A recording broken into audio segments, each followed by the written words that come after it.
4 years as the life of President Kennedy's mother, who was born, baptized, raised, married, and eulogized, all right here in Boston's North End neighborhood. The Boston North End is the oldest continuously populated neighborhood in the entire city on the Shawmapalin Peninsula, having first been established by the Puritans in 1630. When they had arrived here from across the Atlantic Ocean in order to get away from religious persecution. Or that's what they were telling people. Really was. The English had kicked out the Puritans from their homes out in England. And as a result, they were sent here because they were considered to be religious extremists. Long before the Salem witch trials of the 1690s, if that tells you anything. They were known for killing anyone that would come into their neighborhood that was not already a Puritan, including poor Mary Dyer, who now has a statue up on Boston Common by our stop number 13, who was killed for the crime of being a Quaker, an almost identical religion to Puritanism.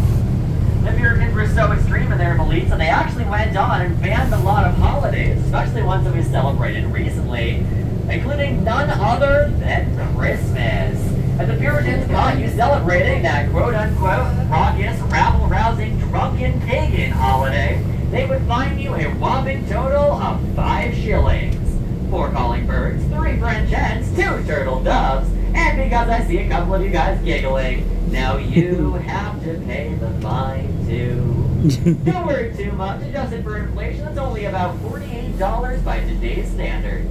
Truthfully, I'm not sure I'd be willing to pay that much for the crime of eating a gingerbread man, but I'd certainly pay that much for a whole box of cannolis.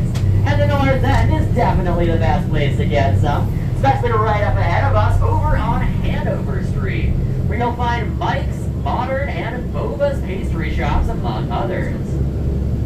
Just 3 of well over 100 Italian restaurants and bakeries in the immediate area, including Rocco's Bar off on our left-hand side here. Right next to Rocco's Bar is where you'd find Henchman Street. Because apparently a whole lot of supervillains live in this general area. Ooh, geez, alright, well, you guys probably won't be able to see it all that well. And again, I need everybody to stay in the seats until the vehicle doors have opened. Right down the end of Henchman Street on our left is where you'll find the 197-foot-tall steeple of the Old North Church. The Old North Church is actually where Paul Revere's midnight ride began. On that fateful day of April 18, 1775, Robert Newman, a spy for the Sons of Liberty and a sexton of the Old North Church, was tasked by Dr. Joseph Warren with hanging 1 lantern if the British would be taking the land route, otherwise known as the Boston Neck, or 2 lanterns if they'd be taking the sea route, otherwise known as the Charles River, here on our right, in order to indicate to Paul Revere and the Minutemen which direction they'd be going to arrest our leaders and seize our arms and ammunition. To this day, Robert Newman is now buried up on the left-hand side of the trolley over at the Copp's Hill Burial Ground, the second oldest cemetery in all the Shaw Peninsula. That's where you can go to not only find him, but also Cotton Mather's, the man responsible for spearheading the Salem witch trials. Copp's Hill Burial Ground, Paul Revere's house over on North Street, which I'll get into in a moment. The Old North Church and its catacombs underneath, which I was honored with the exclusive tickets to be able to check out when they first opened, and they weren't even available to the public, which was very cool, are just 3 stops along our Freedom Trail. And that will also include the Bunker Hill Monument and the USS Constitution off on our right-hand side over at our stop number 3. It's 16 stops along a 2.5-mile trail all over the city for you guys to enjoy, and you can take the guided tours of it from our stops 5 or 13. In the meantime, you can take the self-guided version of it just by grabbing one of my Freedom Trail maps from the very front of the trolley and following the red brick road on our left-hand side from here at our stop number 2, the Starity Ice Skating Rink. This sits on the exact epicenter of where the Boston Molasses Flood took place in January of 1915. Anybody for stop 2?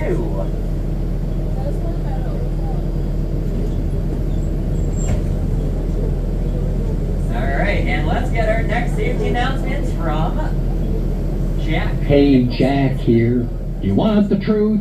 Can you handle the truth? Well, ain't this grand? We're on the ride of our lives, man. Listen, you better stay in your seats. And hey, no smoking or booze on this ride. This ain't the 60s, you know. And listen, try to keep your arms, legs, and the rest of your body parts inside at all times. You might want to keep an eye out for low-hanging branches. You wouldn't want to get slapped by one now, would you? Get a cuckoo's nest right on your head. Alright, and thank you to Jack Nicholson, and also sorry for the slight delay here. I just needed to grab a hat so the sun's not in my face the whole time we're driving. In any case, as I mentioned a moment ago, Paul Revere's house is in this general area of the North End. But where was it? Well, unfortunately, I'm not able to show it to you. See, North Street, where the oldest wooden structure in all of Boston is, for where Paul Revere's house stood, is in a street that is just way too narrow for a trolley to get down. If anything, it's just as hard for a regular car to get down. The North End, it's actually a local joke that dogs have to wag their tails vertically when walking down the streets. That's how close together some of the buildings are. But Paul Revere purchased a house here in the North End in 1770 as a 90-year-old fixer-upper of a house. And he lived in that four-room abode with his 2 wives and 16 children. And yet we have the audacity to call the childless George Washington the father of our country. Now, in order to take care of such a gigantic family, Paul Revere had to work a lot of jobs, some of which included bell ringer, bellcaster, artist, entrepreneur, a dentist, a grave robber, one of the forefathers of forensic odontology, copper mine owner, coppersmith, silversmith, goldsmith, blacksmith, and probably even a willsmith. Or maybe even an aerosmith, if you will. But he always did view his most important job as being that as a courier for the Sons of Liberty. And on that fateful April 18th, 1775, when he saw that Robert Newman had put up 2 lanterns in the Old North Church, that meant Paul Revere needed to hop on board the sea route while William Dawes took the land route. He borrowed a rowboat from a neighbor went right across the Charles River and made his way to right out in front of us on the right-hand side, City Square Park. City Square Park is where you guys can now go to find the ruins of Deacon Larkin's house. It's going to be the foundation right in the middle of the park on the left. Deacon Larkin owned the fastest horse in all of the Shama Peninsula, a mare by the name of Brown Beauty, who Paul Revere would borrow in order to make his way out to the town of Lexington so that he could meet up with William Dawes and Dr. Samuel Prescott, while the 3 of them alerted Sam Adams and John Hancock about their imminent arrest, trial, and hanging for the crime of high treason against the crown, giving them plenty of opportunity to pack up all their stuff and head on down to Philadelphia for the next Continental Congress, where they would inform the rest of our founding fathers of the battles of Lexington and Concord, the shot heard around the world, which kick-started the siege of Boston, the longest battle of the entire Revolution, lasting 11 months from April 19, 1775 to St. Patrick's Day, 1776, 11 months later. And right now we are pulling into the most popular stop along our entire tour, the Charlestown Navy Yard, America's very first Navy base. And here you'll find the USS Constitution and Cassidy Young, the Bunker Hill Memorial, and both of the museums dedicated to the memorial and the ships. Anybody for stop 3? Make sure there's nobody coming.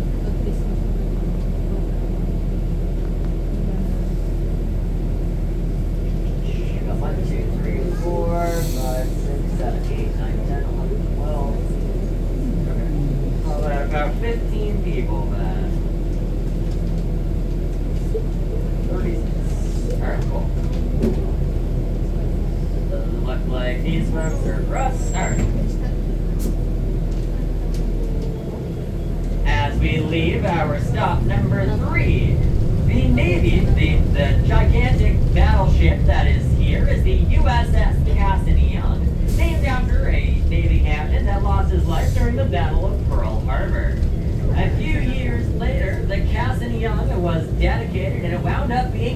instrumental in the battles of Iwo Jima and Okinawa in the Pacific Theater. The ship you can immediately see now on our left-hand side is the USS Constitution. The Constitution is the oldest naval warship still afloat in the entire world, having been built right here in Charlestown in 1797 with a hull of 17 to 21 inch thick live Georgian oak, sheathed all in copper provided to us by Paul Revere himself. The Constitution would go on to have the best naval record in all of the War of 1812, 33-0 versus the British Navy, and getting her claim to fame off the coast of Nova Scotia, Canada, where she was able to sink the HMS Guerriere in a matter of only 35 minutes, taking almost no damage in the process.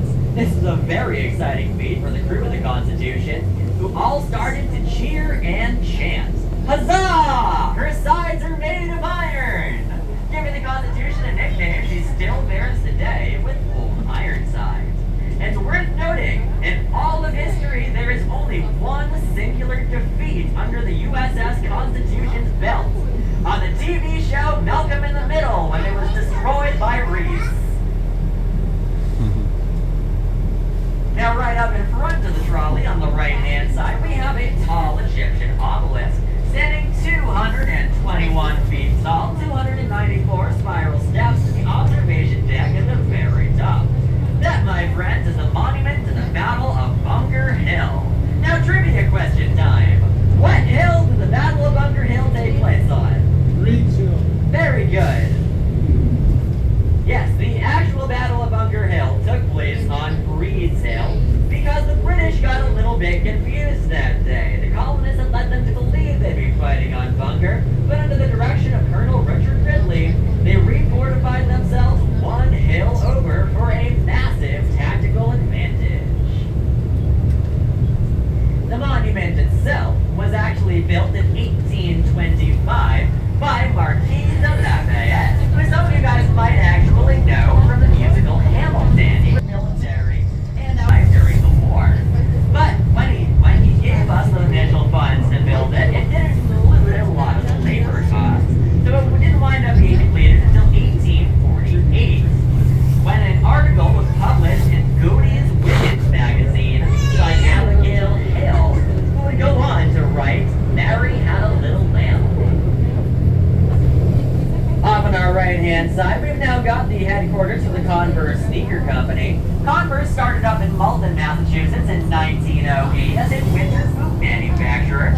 They branched out into military garb during World War I, and then eventually into the athletic company we know them today in the 1970s. They wound up being purchased by Nike in 2003 and moved to right over here in 2015, 15 Lovejoy Wharf. They've now got a retail store inside where you can design your own custom pair of Converse sneakers. So if you've ever wanted a pair of shoes with your face on them, you can do so.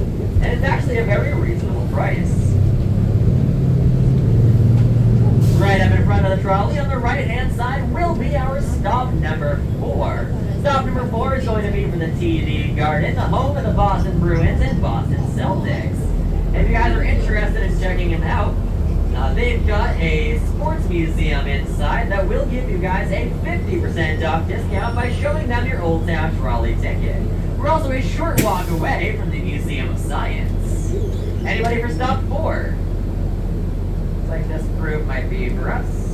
Probably not sure because it's a yellow trolley instead of an orange green one. Hi guys, Old Town Trolley? If you're having a coffee, no worries. Just got to see your tickets on the way by.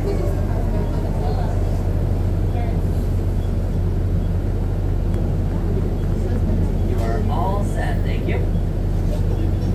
Watch your steps. You're quite welcome. As you guys get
God, you see? Mhm. You don't see the look. Look. Yep. Look at that. Mhm. Wow.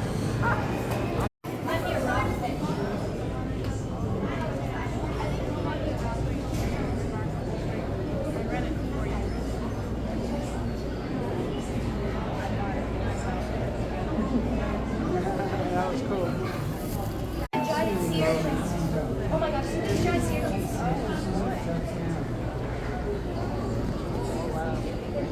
When I was in Greece, right, there's ones the size of your fist. And when we went to the beach in Greece, we had the water. So great that the water was clear because there was a sea urchin. I've lost your short before, so I